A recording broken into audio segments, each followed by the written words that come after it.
সুপ্রিয় দর্শক, আসসালামু আলাইকুম। আপনাদের সবাইকে স্বাগত জানাচ্ছি এখনকার আলোচনায়। আপনাদের সঙ্গে আছি আমি সিরাজুল ইসলাম। দর্শক, সুইজারল্যান্ডের জেনেভায় ইরান এবং আমেরিকার মধ্যে যে আলোচনা চলছে, সেই আলোচনা বেশ একটা ভালো অগ্রগতি লাভ করেছে, এমনটি জানিয়েছেন ইরানের পররাষ্ট্র মন্ত্রণালয়ের মুখপাত্র ইসমাইল বাকাই। 4টি গুরুত্বপূর্ণ তথ্য দিয়েছেন এই আলোচনার ফলে কি ডেভেলপমেন্ট এসেছে সেই বিষয়ে। আপাতত যে ডেভেলপমেন্টের কথা ইসমাইল বাকাই জানিয়েছেন, তাতে এই আলোচনা নিয়ে মোটামুটি আশাবাদী হওয়া যায়। তবে গতকাল লোকাল টাইম সন্ধ্যার দিকে কিন্তু ডোনাল্ড ট্রাম্পের একটা বক্তব্যকে কেন্দ্র করে ইরানের প্রতিনিধি দল আলোচনা থেকে ওয়াকআউট করেছিল। এরপরে পাকিস্তান এবং কাতারের অনুরোধের কারণে, মধ্যস্থতার কারণে আবার তাদের ভেতরে আলোচনা হয় এবং সর্বশেষ যে খবর আমি পেলাম তাতে এই রকম বলা হয়েছে যে ইরানি প্রতিনিধি দল সুইজারল্যান্ড থেকে তেহরানের উদ্দেশ্যে রওনা দিয়েছে। এপাশে সৌদি আরব এবং সিরিয়াকে কেন্দ্র করে বেশ গুরুত্বপূর্ণ দুটি খবর আছে। ইরান অবজারভার বলছে, সৌদি যুবরাজ মোহাম্মদ বিন সালমান তিনি বলেছেন যে আমেরিকা তার নিজের ঘাঁটি নিরাপত্তা দিতে পারছে না, সেই আমেরিকা সৌদি আরবের নিরাপত্তা কিভাবে দেবে। ফলে আমেরিকার সাথে সৌদি আরবের এই নিরাপত্তা সংক্রান্ত যে এতদিনের সহযোগিতা ছিল, সেই সহযোগিতা আর হয়তো এখন থাকবে না। এর মানে দাঁড়াচ্ছে যে আমেরিকার সাথে সৌদি আরবের নিরাপত্তা সংক্রান্ত একটা বড় রকমের দূরত্ব তৈরি হলো।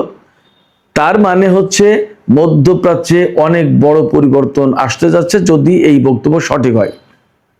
এদিকে ডোনাল্ড ট্রাম্প কিন্তু গত কয়েকদিন ধরে বলে আসছেন যে লেবাননে হিজবুল্লাহদের মোকাবেলায় ইসরায়েল যা করছে, এই কাজটা নেতানিয়াহু বা ইসরায়েল না করে কাজটা সিরিয়ার সরকারের উপর ছেড়ে দিতে পারতো, তারাই হিজবুল্লাহকে দমন করত। আজকে খবর দেখলাম সিরিয়ার প্রেসিডেন্ট আহমেদ আল সারা বা আল জোলানি তিনি বলেছেন যে আমাদেরকে কেন হিজবুল্লাহর বিরুদ্ধে অভিযান চালাতে বলছে আমি বুঝি না, আমরা তো আসলে এই কাজটা করব না, আমরা এই কাজটা করতে ইচ্ছুক নই। ভেতরের খবর হচ্ছে এর পেছনে নাকি সৌদি আরব আছে। তাহলে সামগ্রিকভাবে যা দেখা যাচ্ছে যে মধ্যপ্রাচ্যে কিন্তু একটা বড় পরিবর্তন আসতে যাচ্ছে। এই পরিস্থিতিতে আসলে এই সম্ভাবনা কতটা এবং প্রকৃতপক্ষে যাচ্ছে কোথায় ঘটনা, যদি এমন হয় তাহলে আমেরিকার প্রভাব প্রতিপত্তি এবং মধ্যপ্রাচ্যে আমেরিকার অবস্থান আসলে কি হতে যাচ্ছে। আঞ্চলিক দেশগুলো যদি এইরকম একটা অবস্থান নেয়, সেক্ষেত্রে ইসরায়েলের অবস্থানই বা কি হবে। একই সাথে এই প্রশ্ন আসছে, তাহলে ইরান কি এই অঞ্চলের খুবই প্রভাবশালী দেশ হতে যাচ্ছে, যেটা অনেকেই ধারণা করছেন। সুপ্রিয় দর্শক, এই সমস্ত বিষয় নিয়েই এখনকার ভিডিওতে আলোচনা করব। আশা করি ভিডিও ভালো লাগবে এবং শেষ পর্যন্ত আপনারা সবাই সঙ্গেই থাকবেন। আর ভিডিও যদি ভালো লাগে তাহলে লাইক, কমেন্ট, শেয়ার করবেন এবং চ্যানেলটি সাবস্ক্রাইব করে সাথেই থাকবেন। দর্শক, চলুন প্রথমেই সুইজারল্যান্ডে ইরান এবং আমেরিকার মধ্যকার আলোচনা এবং বিভিন্ন ঘটনা কি কি ঘটেছে সেই সমস্ত নিয়ে প্রথমে কথা বলি। গতকাল 21শে জুন রোববার 2026 সাল জেনেভায়, সুইজারল্যান্ডের জেনেভা শহরে ইরান এবং আমেরিকার মধ্যে বলা যায় ঐতিহাসিক বৈঠক শুরু হয়েছিল। এই বৈঠকে ইরান এবং আমেরিকার কর্মকর্তারা একেবারে সরাসরি বৈঠকে বসেছেন, মুখোমুখি বৈঠকে।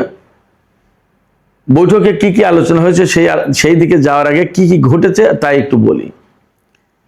একটা ফটো সেশন হয়, হ্যান্ডশেক করার একটা ব্যাপার থাকে, কিন্তু ইরানি প্রতিনিধি দল সুস্পষ্ট করে পাকিস্তানের কাছে বলেছিল, আমরা কোনো হত্যাকারীর সাথে হ্যান্ডশেক করব না এবং ফটোও তুলব না। আমরা তাদের সাথে এখানে হ্যান্ডশেক করতে বা ফটো তুলতে আসিনি, আমরা আলোচনা করতে এসেছি, আলোচনাটাই হবে।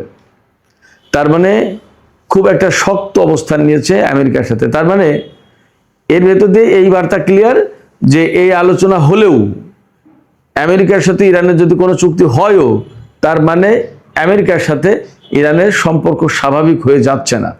যা হোক, এরপরে সোশ্যাল ট্রুথে প্রেসিডেন্ট ডোনাল্ড ট্রাম্প একটা পোস্ট দিয়েছিলেন।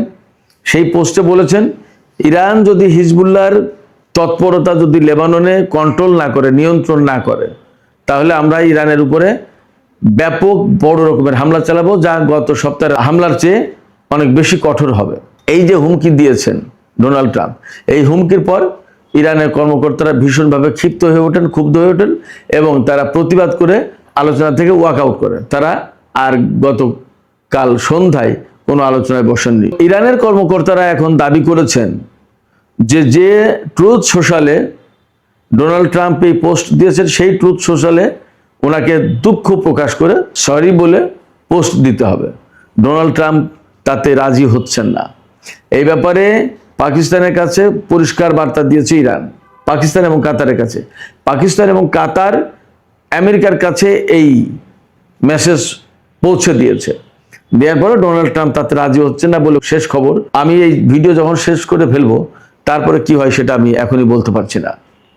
তার মানে ইরান সুইজারল্যান্ডের আলোচনাতে গিয়েও বেশ কঠোর অবস্থানে আছে, তারা শক্ত অবস্থানে আছে।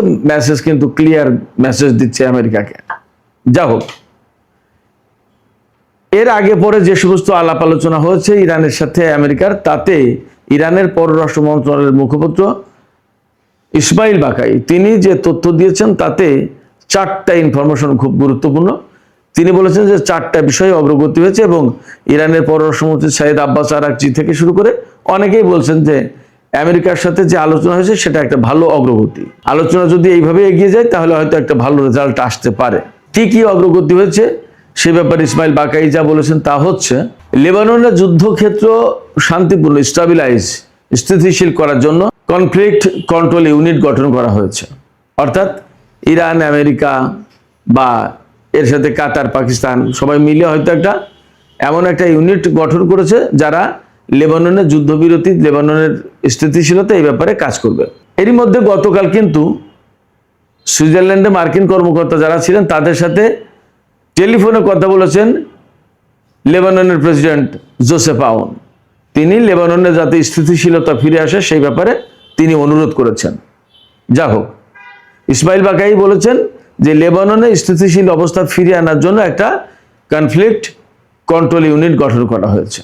এরপরে হরমুজে কোনো সমস্যা সৃষ্টি হলে যাতে তাৎক্ষণিকভাবে যোগাযোগ করা যায় সেই জন্য একটা হটলাইন চালু করা হচ্ছে। 3 নম্বরে খুব গুরুত্বপূর্ণ একটা ব্যাপার, যে সমঝোতা সই হয়েছে ইরান এবং আমেরিকার মধ্যে 14 দফা সমঝোতা। এই সমঝোতা 13 নম্বর বাস্তবায়নের শর্ত হিসেবে বলা হয়েছে এই 13 নম্বর বাস্তবায়ন সাপেক্ষে পরমাণু কর্মসূচি নিয়ে আলোচনার জন্য একটা ওয়ার্কিং কমিটি গঠন করা হয়েছে। তারা পরমাণু বিষয়ে আলোচনা করবে, তার আগে 13 নম্বর বাস্তবায়ন করা হবে। 13 নম্বর কি বলা হয়েছে? 13 নম্বরে বলা হয়েছে যে 1, 4, 5, 10 এবং 11 এই শর্তগুলো পূরণ করে এই 13 নম্বর বাস্তবায়ন করতে হবে। 13 নম্বরে কি বলা হয়েছে? 13 নম্বর হচ্ছে ওই যে বললাম 1, 4, 5, 10, 11 এই দফাগুলো বাস্তবায়ন করতে হবে। করার পরে এই সমঝোতাগুলো বাস্তবায়ন করার পর এইবার পরমাণু আলোচনা হবে, সেই জন্য ওয়ার্কিং কমিটি গঠন করা হয়েছে। আর পরমাণু আলোচনা যখন হবে, চুক্তি যখন চূড়ান্ত হবে, সেই চুক্তি কিন্তু জাতিসংঘ নিরাপত্তা পরিষদে অনুমোদন করতে হবে। এখন প্রশ্ন হচ্ছে যে 1, 4, 5, 10, 11 এই 5টা দফায় কি বলা হয়েছে? 1 নম্বর দফায় বলা হয়েছে লেবাননে যুদ্ধবিরতি করতে হবে, যুদ্ধের অবসান ঘটাতে হবে। 4 নম্বরে কি বলা হয়েছে?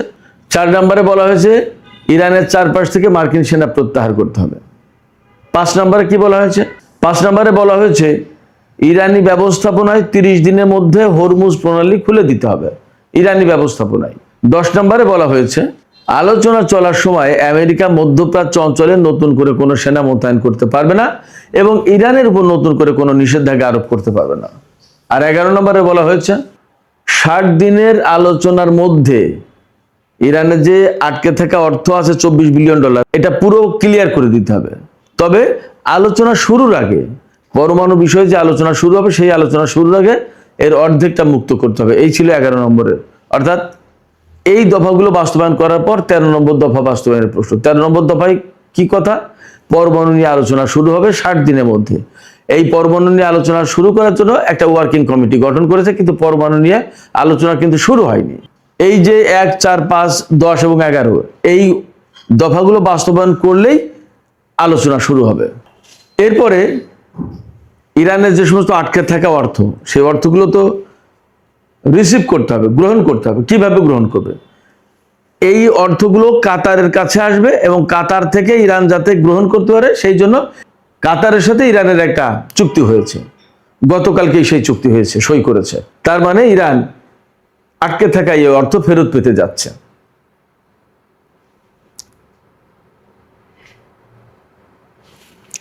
এছাড়া এই যে পরমাণু বিষয়ে যে আলোচনা চলবে 60 দিন, এই যে শুরু থেকে 60 দিন পর্যন্ত, সমঝোতা যেদিন সই হয়েছে সেদিন থেকে 60 দিন পর্যন্ত, এই সময়ে ইরান কোনো রকমের নিষেধাজ্ঞা ছাড়া বিনা বাধায় তেল, গ্যাস এবং তেলজাত পণ্য, অর্থাৎ যে জিনিসগুলো নিষেধাজ্ঞার আওতায় ছিল মার্কিন এবং জাতিসংঘের, সেইগুলো বিনা বাধায় বিক্রি করতে পারবে 60 দিন পর্যন্ত।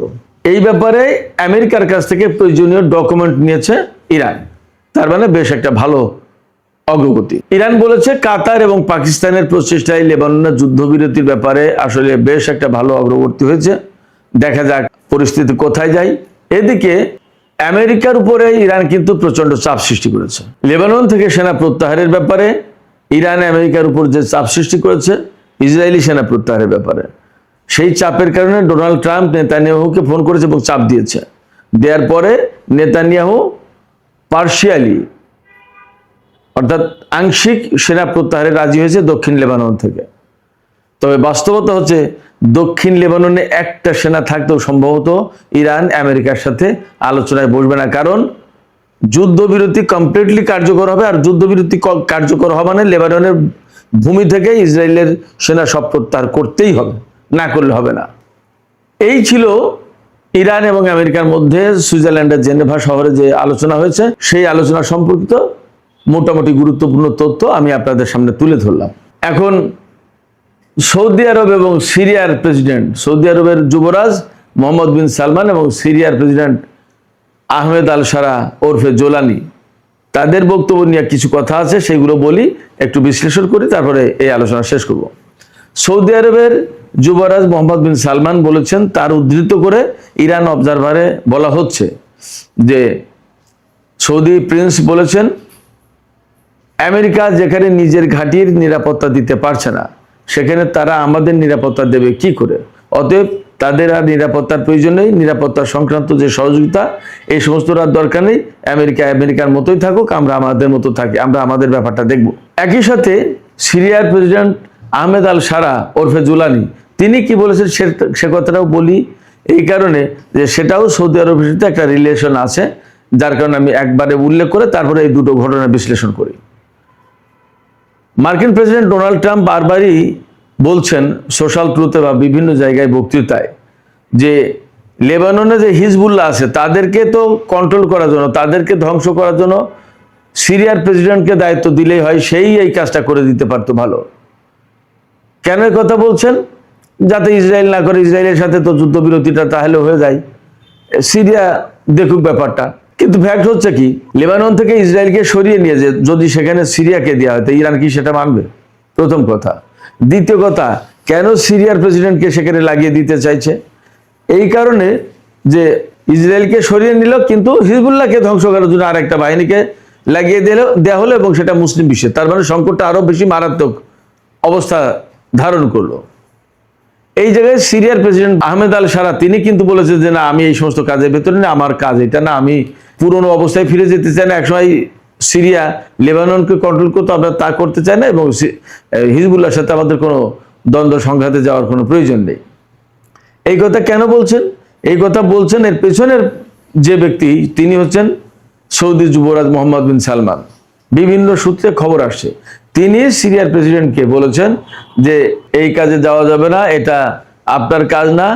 আপনি যদি হিজবুল্লাহর সাথে জড়িয়ে যান যুদ্ধে, তাহলে আপনি যে একটা যুদ্ধ বিধ্বস্ত দেশ, গত প্রায় 1 যুগ ধরে এই খারাপ অবস্থার ভিতরে আছেন, বা 14 বছর মনে হয়, এতে ভয়ঙ্কর একটা অবস্থা তৈরি হবে, সিরিয়া এতে ক্ষতিগ্রস্ত হবে, কোনো প্রয়োজন নেই, এটা অন্যভাবে সমাধান করা হবে। অর্থাৎ সিরিয়ার প্রেসিডেন্ট আহমেদ আল সারাকে লেবাননে ইনভলভ হতে নিষেধ করেছেন সৌদি যুবরাজ, এবং সেই কারণে তিনি আর যুক্ত হলেন না। সৌদি যুবরাজ যদি পেছন থেকে এই কথা বলে থাকেন, তার মানে দাঁড়াচ্ছে যে আঞ্চলিক একটা ভিন্ন পরিবেশ, ভিন্ন ভূ রাজনীতি এবং নতুন একটা অবস্থা তৈরি হচ্ছে, যেখানে আমেরিকার অবস্থান খুবই দুর্বল হবে, হয়তোবা গ্রহণযোগ্য হবে না, অনেকে গ্রহণই করবে না। তার মানে দাঁড়াচ্ছে এই যে যুদ্ধটা হয়ে গেল ইরানের সাথে ইসরায়েল এবং আমেরিকার, এই জায়গা থেকে মধ্যপ্রাচ্যের বিশেষ করে উপসাগরীয় দেশগুলোর কাছে এইবার তা ক্লিয়ার যে ইরানকে আমেরিকা এবং ইসরায়েল দুইজন মিলে যখন হারাতে পারেনি, তাহলে আমরা কোথায়? অতএব ইরানের সাথে মিলেমিশে এই অঞ্চলে থাকতে হবে। This is the reality. এবং ইরান, রাশিয়া এবং চীনের নেতৃত্বে নতুন বলয় গড়ে উঠছে এবং এই বলয় বিশ্ব কন্ট্রোল করবে, এটাও বাস্তব। অতএব এই বাস্তবতা বুঝে সৌদি যুবরাজ এখন নতুন পরিবেশে খাপ খাওয়ানোর চেষ্টা করছে। সম্ভবত আমরা অল্প সময়ের ভেতরে ইরানের সাথে আরব এবং উপসাগরীয় আরব দেশগুলোর একটা নতুন মাত্রার সম্পর্ক দেখব, এমনটা আশা করার যথেষ্ট কারণ আছে। সুপ্রিয় দর্শক, এখনকার আলোচনা এখানে শেষ করতে চাইছি। যাবার আগে আপনাদের কাছে প্রশ্ন করি, আপনাদের মতামত কি? আমার কাছে তো মনে হয় যা সিচুয়েশন, যা পরিস্থিতি, যে খবরগুলো বললাম, ব্যাপারগুলো যদি এইরকম হয়, তাহলে সত্যি সত্যি মধ্যপ্রাচ্যে নতুন একটা পরিবেশ তৈরি হতে যাচ্ছে।